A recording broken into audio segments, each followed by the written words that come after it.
اگرچہ میں نہیں جانتا کہ میرے کچھ کہنے سے فلسطین کی صورتحال پر کتنا فرق پڑے گا،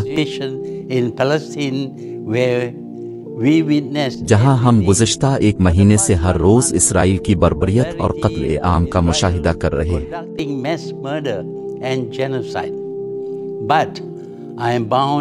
لیکن میں اسلام میں ایک بہت ہی بنیادی اصول کا پابند ہوں، اور وہ یہ ہے کہ جب کہیں سنگین ناانصافی ہوتے دیکھوں اور اگر میں لڑائی میں شامل ہونے کے قابل نہیں ہوں تو مجھے کم از کم ظلم کے خلاف آواز اٹھانا اور مخالفت کرنی چاہیے۔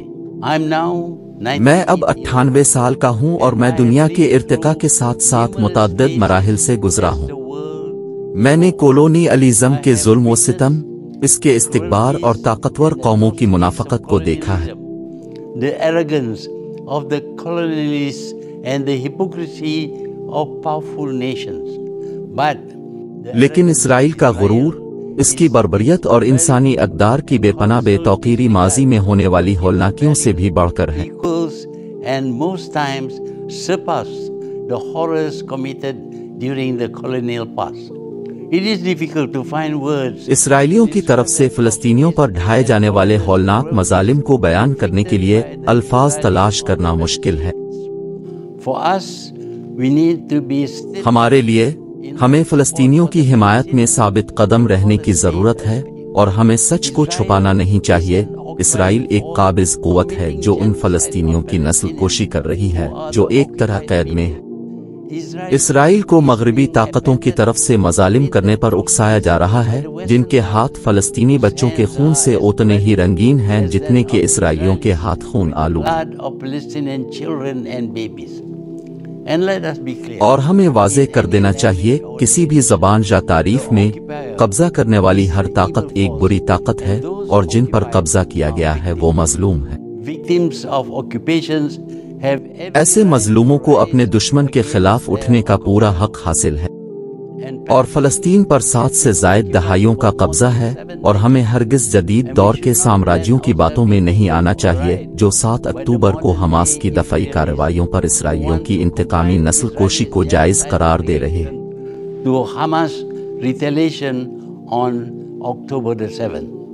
اس بات کو ذہن میں رکھتے ہوئے میں شدید مایوس ہوا ہوں حالیہ غیر معمولی عرب اسلامی سربراہی اجلاس سے، جو فلسطینی شہریوں کا قتل عام روکنے کے لیے اسرائیل اور اس کے مغربی اتحادیوں پر دباؤ ڈالنے کے لیے کوئی ٹھوس اقدامات تجویز کرنے میں ناکام رہا۔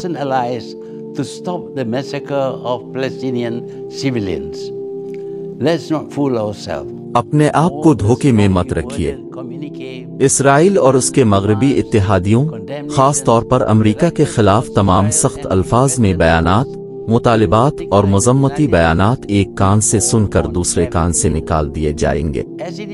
جیسا کہ یہ ہے، جنگی مجرم نیتن یاہو کی طرف سے رد عمل بہت واضح، قابل مذمت اور تضحیک آمیز ہے، جب انہوں نے تکبر سے کہا کہ میں عرب رہنماؤں سے کہتا ہوں، اگر آپ اپنے مفادات کو بچانا چاہتے ہیں تو آپ کو ایک کام کرنا چاہیے کہ خاموش رہیں۔ یہ مسلمان اور عرب رہنما ہی ہیں جن کی عزتیں اچھل رہی ہیں، کیونکہ اسرائیل، امریکہ اور ان کے مغربی اتحادی ان کا مذاق اڑاتے رہتے ہیں اور کبھی سنجیدگی سے نہیں لیتے۔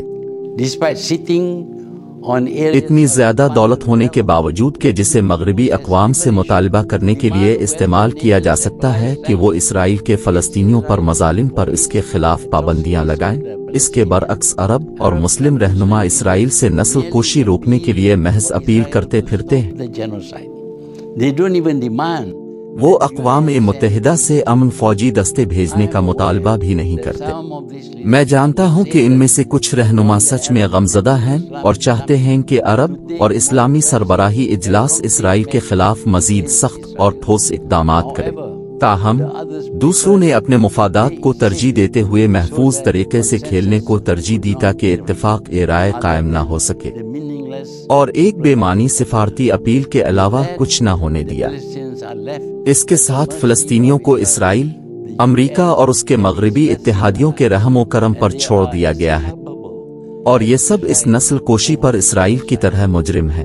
السلام علیکم ورحمۃ اللہ تعالی وبرکاتہ۔